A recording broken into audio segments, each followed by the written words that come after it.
اللہ نے فرمایا ہے واللہ یعصمک من الناس، اعمال بھی محفوظ رہیں گے، اقوال بھی محفوظ رہیں گے.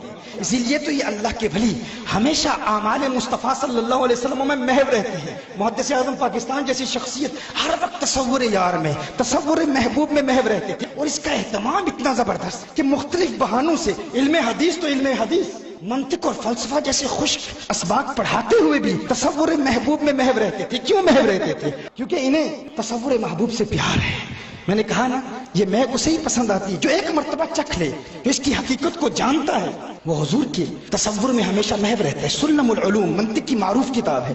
محدث اعظم پاکستان پڑھا رہے ہیں، تصور و تصدیق کی بحث پڑھا رہے ہیں. اب اس کا کیا تعلق ظاہری طور پر حسن مصطفیٰ صلی اللہ علیہ وسلم کے جلوم سے؟ طلاب علم کو پڑھا رہے ہیں تو فرماتے ہیں جو گستاخوں نے کہا، بے ادبوں نے کہا کہ نماز میں حضور کا خیال آ جائے تو نماز باطل ہو جاتی ہے. فرمایا یہ کیسے کہتے ہیں؟ کیا نماز میں اذکار نہیں ہے؟ کیا جب آپ نماز پڑھتے ہیں تو اللہم صلی علی محمد نہیں پڑھتے؟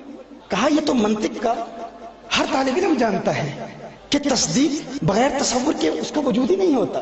التصورات الثلاثہ شرط لوجود تصدیق، کہ یہ جو حکماء کی اصطلاح میں تصورات ثلاثہ یہ تصدیق کے لیے شرط ہے، یعنی تصدیق تصور کے بغیر ہوتی ہی نہیں. تو محدث اعظم پاکستان فرماتے ہیں کہ یہ جو گستاخوں نے کہا کہ اگر نماز میں حضور اکرم صلی اللہ علیہ وسلم کا خیال آ جائے تو انسان کی نماز فاسد ہو جاتی ہے، یہ انہوں نے کیسے کہا؟ کیا وہ نماز میں حضور اکرم صلی اللہ علیہ وآلہ وسلم کا نام نہیں پڑھتے؟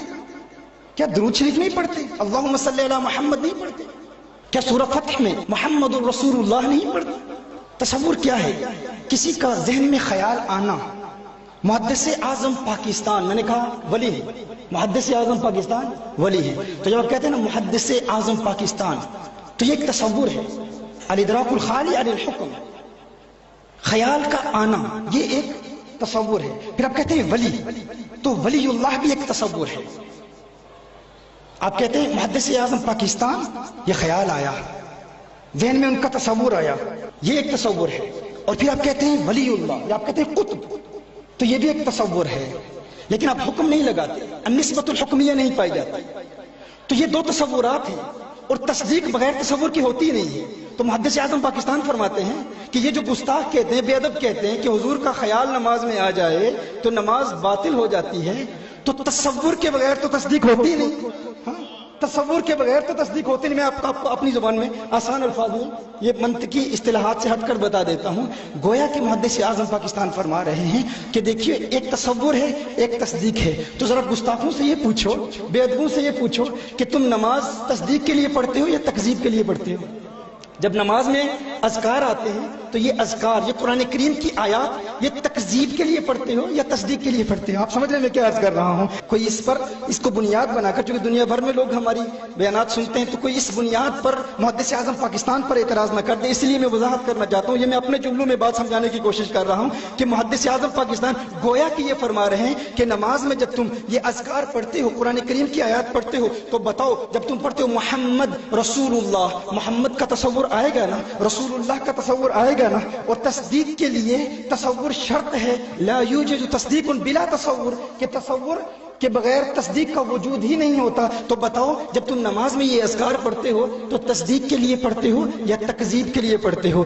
اگر قرآن کی آیات تکذیب کے لیے پڑھو گے تو تم اللہ کو جھوٹا کہہ رہے ہو نا، اور اللہ کی تکذیب کرنا کفر ہے. اللہ کو جھوٹا کہنے والا کافر ہے، اور کافر کی نماز تو ہوتی ہی نہیں ہے. تم کاہے کی نماز پڑھ رہے ہو؟ تم کیوں عبادت کر رہے ہو؟ اور اگر کہو تکذیب کے لیے نہیں پڑھ رہے، تصدیق کے لیے پڑھ رہے ہیں، تو لا یوجد تصدیق بلا تصور، تصدیق کا وجود ہی تصور کے بغیر نہیں ہوتا. تم کہتے ہو تصور شرک ہے. اگر نماز میں حضور کی یاد آ جائے، حضور کا تصور آ جائے، حضور کا خیال آ جائے تو انسان مشرک ہو جاتا ہے. بڑی عجیب بات ہے، تکذیب کے تم مدعی نہیں ہو، تکذیب کر نہیں رہے اور تصدیق کو مانتے نہیں، تو تمہاری نماز تو کسی صورت میں نہیں ہوتی. لیکن ہم اہل سنت، عاشقان اعلی حضرت کی عظمتوں کے ترانے الاپنے والے جب منطق بھی پڑھتے ہیں، جب فلسفہ بھی پڑھتے ہیں، منطق و فلسفہ جیسے خشک موضوعات کو پڑھتے پڑھاتے ہوئے بھی تصور یار میں محو رہتے ہیں. ہم نماز میں تصور کیوں نہیں کریں گے؟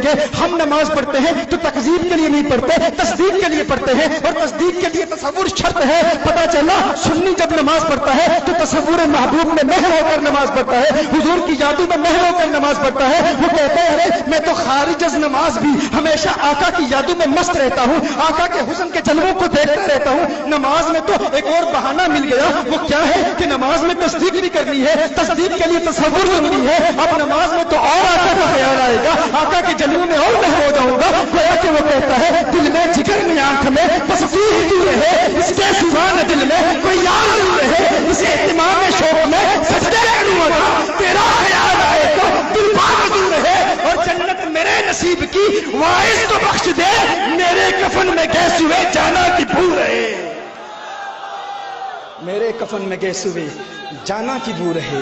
وہ حسن مصطفیٰ کے جلووں میں محب رہتا ہے، وہ کہتا ہے میں قبر میں جاؤں تو قبر میں میرے کفن میں بھی گیس ہوئے جانا کی خوشبو رہے۔ بلکہ وہ کہتا ہے کہ جب زندہ ہوں تو حسن مصطفیٰ کے جلووں کو دل میں سما کر زندگی گزارتا ہوں، قبر میں جاتا ہوں تو لحد میں عشق رخ شاہ کا داغ لے کے چلے، اندھیری رات چھنی تھی چراغ